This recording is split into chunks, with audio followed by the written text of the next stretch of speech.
Universities, from Cask of Jerepigo by Herman Charles Bosman. You can only know a university if you have attended classes in it as a student. Otherwise, you can only prowl around it as a visitor, and that, of course, doesn't count. I frequently prowled around Oxford as a visitor, but I was not able to gather much about the place, except that it was conveniently situated in fairly close proximity to Morris Cowley's motorworks. I thought that this was rather useful, because if an apprentice to the motor industry found that the task of turning out brass screws of various intricate dimensions on a lathe was beyond the range of his intelligence, he could switch over instead to the university and learn something easy like Latin and Greek.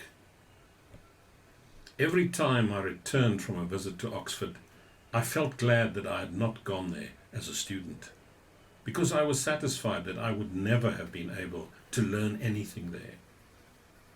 I would have been too much impressed with the buildings, which were not in any way what I expected them to be, but were all low unto the earth, with rough-looking walls, real medieval bricks covered over with a yellowed medieval plaster. I have seen many a stately pile, heavily encrusted with history, thick with dust and tradition, sanctified through the intimacy of its association with a nation's fortunes, through the centuries a silent witness of dooms and splendors. I have seen such a building, cathedral, abbey, palace, mausoleum, and I have not been impressed. But because the walls of Oxford did not tower, but seemed sunk into the earth almost, and because with what was venerable about the masonry that had lasted from the Middle Ages, there went also warmth and riches of life that time could not chill, I realized that if I had gone there as a student, I would never have been able to do any work in the place. I would have gone to Oxford and spent too many years in the more idle kind of dreaming. Then there is Wits.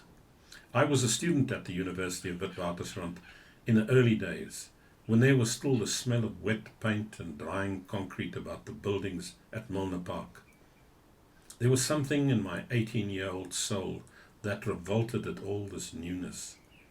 When I went there recently to attend a play in the main hall, I was still appalled at the feeling that Wits had not acquired any of the external characteristics of poise and suavity. The girl who sold me the program was gauche. When I was a student at Wits, I had a contempt both for the buildings and for the professors.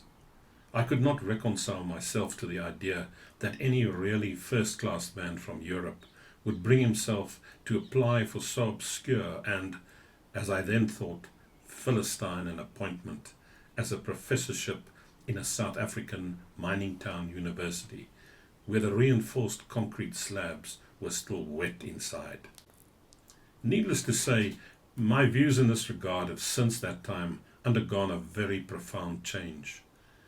I have seen some of the things that first-class men get reduced to doing in this life, myself included, and I feel only a sense of humble gratitude towards those men from overseas who came to the University of Witwatersrand when it was first started, bringing with them that vital breath of culture that includes the Near East and Alexandria and the Renaissance, that rich old world of thought, in whose inspiration alone the soul of man can find a place for its abiding. It is strange how the past all looks like just the other day. Before they erected the main gate, you could wander all over without knowing when you were inside the university grounds. I remember once, when I went to look for a department that was housed away from the main building, I must have got to the wrong place. Because I asked the man in charge there, "Is this the Wits philosophy department?" And he said, "No, this is the filling up section of the Line Brewery." It was only then that I noticed all those bottles stacked around, and I realized that not even a philosophy class could get through that quantity. It all depends, of course, on what your view is as to what a university should be. If you believe that a university is an institution where you go to acquire technical knowledge, then it does not particularly matter what the buildings and their surroundings are like.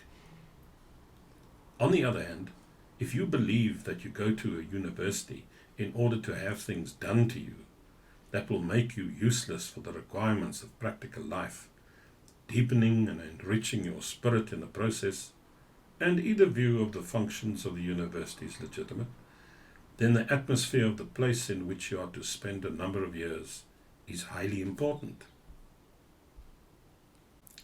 There must be tall old trees through whose branches the sunshine falls dappled on the walks.